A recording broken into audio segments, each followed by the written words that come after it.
BioBalance Healthcast episode 241, Characteristics of People with Type O Blood. BioBalance Healthcast features conversations about positive aging.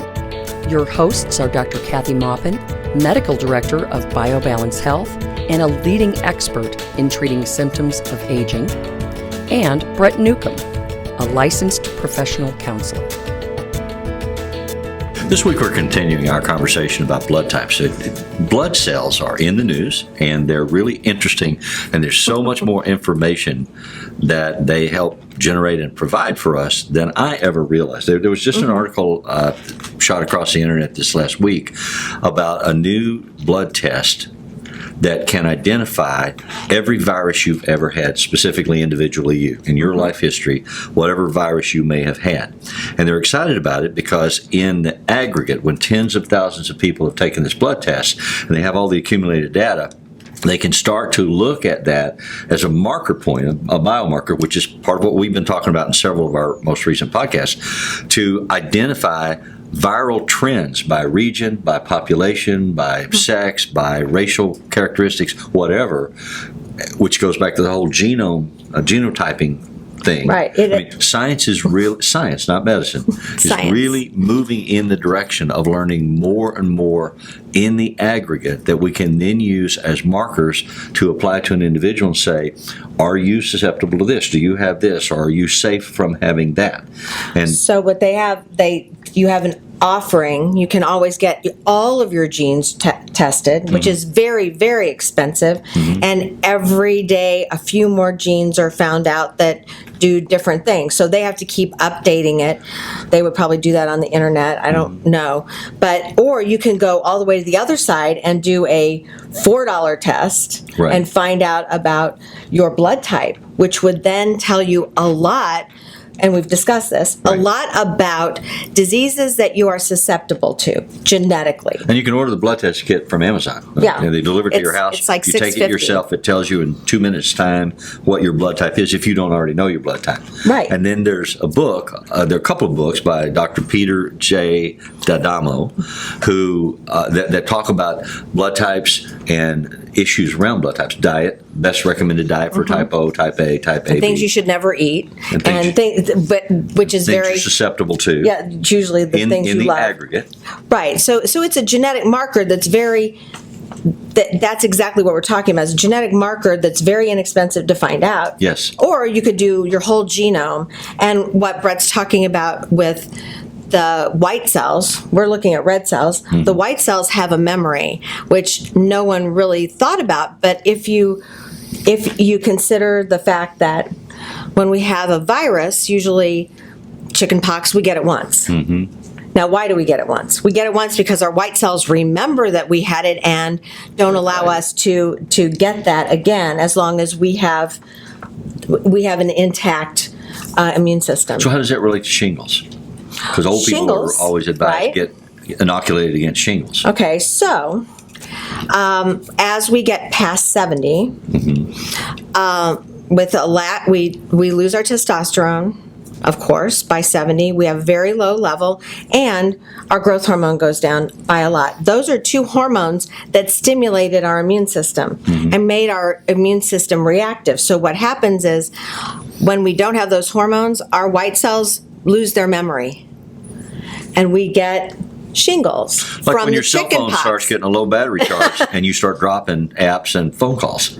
Yeah. Because you don't have the strength to carry them anymore. Right. Or fight them off. I didn't know they did that when they lost their battery. I guess you've had an experience with that, but yeah, that's what it's like. They lose their memory. So then you are susceptible to things like that again. Yes. But why up until 70 in healthy people, we usually have an intact immune system. That's why some immunizations don't work after 70. Now getting back unless you've been replacing your hormones. Right. And stem cells, if you replace your testosterone in both sexes, if you stimulate your growth hormone, or some people take growth hormone, then those two things keep your immune system going. We know that because when we look at our own stem cells, if someone's going in for a stem cell, autologous stem cell, they take stem cells out of your out of the hip, okay, the bone marrow, and they take stem cells out, they activate them, and then they put them into your joints or somewhere Right. to help you rebuild cartilage. Well, when they do that, if you're over 70, they tend to not take you because they know that your stem cells aren't going to work. They're not going to be charged. They're not It's like your enough battery. stem cells. There aren't enough, and they're not as active. And so once you're past 70 without hormones, without testosterone, then your stem cells aren't going to be reactivated and they can't use them. So what happens with the stem cell You get an guys, artificial knee. the stem cell guys in town is they send patients to us 6 months before they're going to do a stem cell harvest and put it into a joint. And they say, could you please start this patient on testosterone because we need to get the stem cells going. So that's my best evidence besides all the articles that I read, and I could quote all of those to you, but this is the best example of how testosterone stimulates stem cells. Well, and keeps your it's immune another system going. examples of doctors talking to doctors about what they know best Mm-hmm. and finding ways to treat that isn't necessarily in the protocol they were trained in school. You were talking, There's no protocol for this in how either doctor, I mean, that's a group of doctors, that group or me, were trained. You were talking in a previous podcast about giving somebody vitamin K or using something called Kenalog before they Kenalog. before they have surgery to reduce bleeding. No, excuse me, not Kenalog. I use vitamin K before that. Vitamin K. That's and, it. And that's not anything I ever heard of until I started talking to you, and I've talked to a couple other doctors who didn't know that. Well, that actually was something that I found out myself. Yeah. And you always go back to physiology. If you're a really curious doctor and something happens or somebody has a problem and you don't know exactly why that problem happened, and then you go back to the physiology of it, you both research the research out there and you go back to the physiology of why this could possibly happen. So I found research that said that women are usually low on vitamin K. Vitamin K is necessary for clotting blood. I used to do surgery several times a week, and I would find that in big cases that lasted more than 20 minutes, patients would start, my patients were all women, they would start bleeding halfway through the case from everywhere, just oozing. Well, that's very hard to stop. Oozing is, there's no place to stop it. Right. So what I did was I went back and found the critical thing that I could replace was vitamin K. So I tried that first, and I replaced it, and all of a sudden I got the Mercy Award from St. John's Mercy for the lowest blood loss. Wow. Which is, to me, amazing. And then I shared that with other doctors, and they went, I mean, it's like a $3 treatment.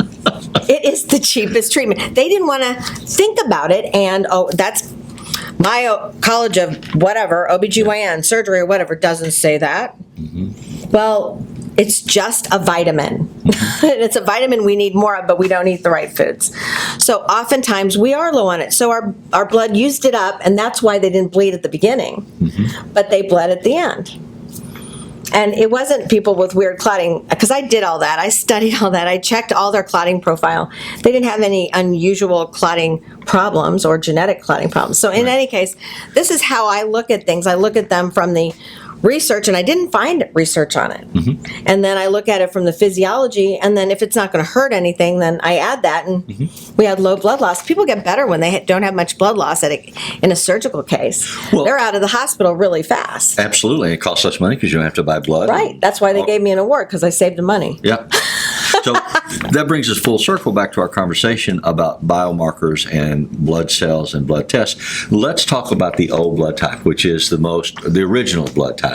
And O negative is what's called the universal donor. And you can explain, as you were, what that means. Okay. So. And we can go from there. Okay. So O blood type is like the other blood types. It's in the same locus as many other things that run our metabolism, run our immune system, and require certain types of diets. So that's on one area on our chromosomes, and then the Rh negative positive is on an entirely different area. Okay. So the So you can negative. have O positive, O negative. So you have O as one genetic I guess, shuffling from your parents. You have one gene or two genes from them on that locus, and then, or on that two chromosomes, and then you have from your parents also a different shuffling of the positive and the negative. So if you have one positive, then you're positive. You have to have Are you sure? If you're two negatives, I'm negative. Anyway, no, I'm not. But if you have two negatives, that's what makes you negative. Right. So in any case, O negative is a universal donor because if I give it to a B or an AB, they don't attack those blood cells and break them down because the O is like a clean slate. There's no proteins on it that the other blood cells find foreign. Right. So you can give the O to other So people. if I'm an A, I have proteins on my red blood cells that identify blood cells or things that come into my body that are acceptable to an A and things that are like call the police. Yeah. There's an invader. And if you were to give me B blood, then it would go crazy. Then saying, your body attack, would attack, attack. break down the B blood Right. and you would have a transfusion reaction where all of this, it's a terrible thing. Yes. Transfusion reactions are horrible. That's why we're so careful about transfusions in the hospital. So you don't ever want to get the wrong blood. Yes. But in the OR, in the ER, we always keep O negative blood because anybody can take that. Okay. So there's no antigens or proteins that another blood type would fight. Okay. So now we're talking about O's, and the whole world was O to begin with, and then we mutated. and O's, if you think of an O, you think of like a hunter-gatherer, somebody. I always think my friends who have O are all marathoners, and they always want me to come Stamina, out, and endurance. they have endurance, and they want me to go bicycling for 30 miles, and I'm like, I'm a 2-mile bicycler. Because I have Max a out whole your benefit after 2 miles. After two miles, I don't get it. Yeah, it goes downhill from there. By the way, Right. So well, maybe not 5, but whatever. But you hit a limit. I hit a limit, and they don't. So they're the stamina. They had to run after food. They had to go days without eating. They can do that. Right. They can go without eating for a long period of time. And so that's kind of the personality, the leader, the asserter, the extrovert. So there's a personality type that goes along with this, believe it or not. And not because it's O blood, but because it's on that same gene. It's on that same locus, what they call the area of the chromosome. And I don't remember if it was your conversation or the book that we read it in, but you said that type A and type B blood types are more negatively impacted by cancer and viruses than type O blood types. Not that an O can't have those things. Type A is more commonly attacked by cancers and by bacteria because cancer and bacteria both have a protein that looks like A. Yes. And So the body says, come on in. Yeah, so the body doesn't always fight it. Yeah. I mean, that isn't universal, but it's common, more common in A's and in B's like me. So we have AB, we don't have C. So I have a problem with viruses supposedly. So my body looks at viruses and it has a B antigen or a B protein and it says, come on in. And it's hard to get rid of them for Okay, bees. and brings us back to the point to remind that we're talking about aggregate statistical numbers. We're not talking about individual risk. That's where some of these tests and some conversations with your doctor and looking at your own medical history can give you an edge. But there are some global things that we know about type O's. And in regard to that, there are some global diet suggestions that may improve your immunity, your avoidance of certain infections or illnesses, or that if you don't follow them can increase the risk that you're going to have something bad happen to you. Right. And so we always want to make sure that we say we're talking about statistical aggregates. On the whole, the data suggests of this huge population of O's, these are general criteria. But for you as an O, they may not be applicable. So Dr. D'Adamo suggests or gives the reason behind it, and we don't have time to do that, but the reason behind O's having a higher rate of heart disease, a higher rate of diabetes if they don't follow the diet. Right. Okay. A higher rate of inflammation, like, let's see, he gave the Crohn's disease, autoimmune disease, high rate of autoimmune disorders. So These illnesses cluster more in the type O population. right, not doesn't mean that everybody has those diseases Right. is a type O. It just means that it's much more common in type O's. Okay. And then also, people who had type O had high triglycerides often if they didn't exercise actively. So if you want to be a healthy type O, the bottom line is you have to exercise aerobically every day. That's your answer, not And the aerobically answer means you get your heart beat up for 20 minutes or longer. or longer. Yeah. Every day, because that's going to keep you from getting these diseases, the diabetes, the heart disease, the autoimmune disease. It's going to keep you going. But the additional part is you have to eat a certain diet. Well, yeah, it's going to keep you from getting these diseases if you also eat properly. Right. I mean, you can't you go home and eat ice cream Mars every bars day. all day. Yeah. I mean, that's not going to work. So, I mean, whatever. Do they still Not make the those? recommended Do diet they to still avoid make diabetes. Mars bars? Yeah. So, they also mentioned one other thing that O's have, because of a neurotransmitter that they have a problem with. They have a lot more depression, bipolar disease, and schizophrenia. And when I was actively treating patients, that was not information that I had. It never occurred to me to ask when somebody came in and complained about depression, suicidality, whatever, what blood type are you? Well, because Not because it's not individually relevant. and not anybody, nobody in the medical field. This is like Dr. D'Adamo's way ahead of his time. Yeah. We were starting to say that. Yeah. Is that science and research and all the things we know by reading and doing are way ahead of what mainstream medicine is. They're very slow, especially when you get to a point where medicine's going to change drastically. This advent of genetics is going to change everything. Right.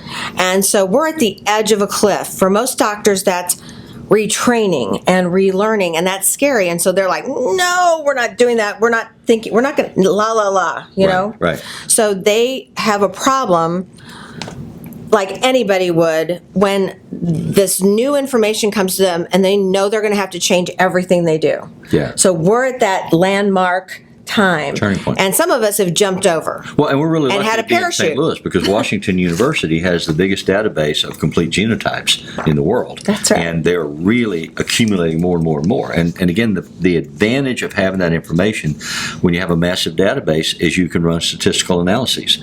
And you can find out when this age group of this racial group of this religious group living in Tennessee, what are they likely to encounter? Well, Dr. D'Adamo has a large group of Yes. genetic From his testing research from and his his father's, research. right. As long as they would put that together with WashU, Yeah. that would help us. Yeah. But so let's get to the diet. Yeah, let's talk because about that's diets. really what Dr. D'Adamo wants to talk about. It's interesting. My husband's an A, I'm a B, my daughter's an O. There's not much we could all eat. I mean, if you sit down at dinner, it's going to be like short order cooking to make us all eat. Right. And we don't even exercise the same. Right. I can't teach my daughter what I do because It won't what I work do for her. isn't going to work for her because she's an O. And that's kind of played out. Yeah. So Which you didn't know. You saw it playing out and you fought it, or you just never. I paid didn't know attention what to it. I didn't know what the real key issue was Yeah. with the diet of why. I mean, we were eating lean meat, vegetables, salad, and maybe a starch, and we were eating the wrong meats. Right. So let's talk about yeah. it. So All right. for an O, beneficial foods are, if you're an O, you shouldn't be a vegan. I swear, you shouldn't be a vegan because vegans have lots of carbohydrates in their diet. Right. And carbohydrates, especially wheat, corn, rice, are not good for O's because O's started when there were no farmers. It was hunting and gathering. So think of like killing the zebra or the whatever they ate. I don't know what they ate. Anyway, Whatever I'm sorry. they could get. I'm Roadkill. I'm not an anthropologist. I'm just a mere physician. So, but they are meat eaters. So beef, lamb, liver, veal, venison, all of those things are great for O's when O's eat those, and they get the essential nutrients that they need, and they don't get something that's going to cause them to be ill. Right. So those are really good. You notice that if O's become vegans, they gain tons of weight. If Interesting. if A's are vegans, because that's great for them, Right. then they lose a lot of weight. Yeah. So when they say, "Oh, vegan or vegetarianism is wonderful for everyone," there's just like anything else, there's a diet for everybody. Okay.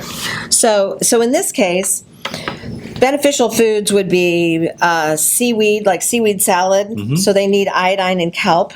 So those of us who live in the Midwest, Especially if you live in the Midwest. yeah, we're in an totally iodine sink. messed Yeah. up because we live in the Midwest. They can eat every seafood. Right. They can eat eggs. Eggs are good for them. They can eat nuts. Just think of hunting and gathering. Well, you can eat some nuts. They recommend Yes. like you stay away from cashew nuts and That's true. but the flaxseed, walnut, pumpkin seed are all good to Those eat, are all and you good. can mix those in a lot of things that you cook, like flaxseed, where you don't specifically even taste Mm-hmm. I watched it. flaxseed grown at in Washington D.C. They Really? had like a sample old-fashioned garden, and flax was one of the things that they grew. Wow. And there was flaxseed on it. I mean, I was like, pick it up, eat it. I mean, it's something that is actually grown as a plant. I just had never thought about what it would look like.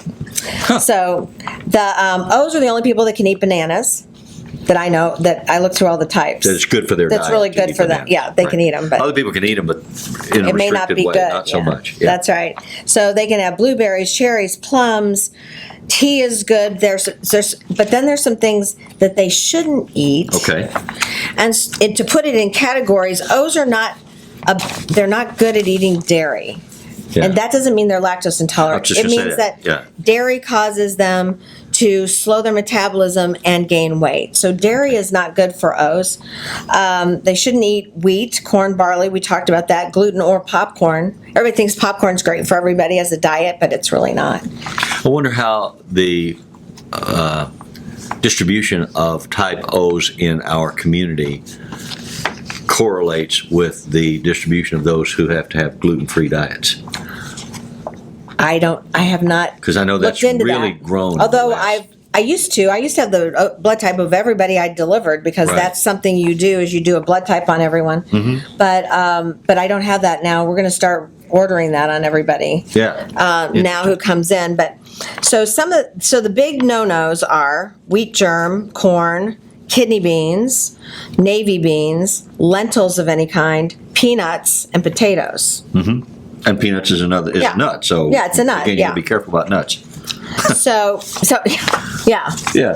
So so if you're an O, you probably should read his book. But also, there are things that you should avoid, and then there are things that you should not eat, and that's like things that will really make you susceptible to the illnesses of O's. And then the exercise is key for them. So if you know the blood type of your friends, you can Right. kind of figure it out by how they exercise or if they exercise. So, or if they love to exercise or if they don't. So I'd much rather do something creative or learn something. So, but I still exercise because I have to, because otherwise I wouldn't be Well, healthy. there are other elements in life that you have to balance. And blood type information or blood marker information is just one piece that you factor into creating a healthy lifestyle for you. That's right. So find out your blood type and see if this is useful information to you. And as always, thank you for listening. Email your questions or comments to podcast@biobalancehealth.com. You can find the BioBalance Healthcast on iTunes and on YouTube. For more information about bioidentical hormone pellet therapy and other reverse aging solutions, visit biobalancehealth.com or call 314-993-0963. You can find Dr. Maupin on Twitter at Dr. Kathy Maupin and on Facebook at facebook.com/biobalancehealth. Find Brett Newcomb at brettnewcomb.com.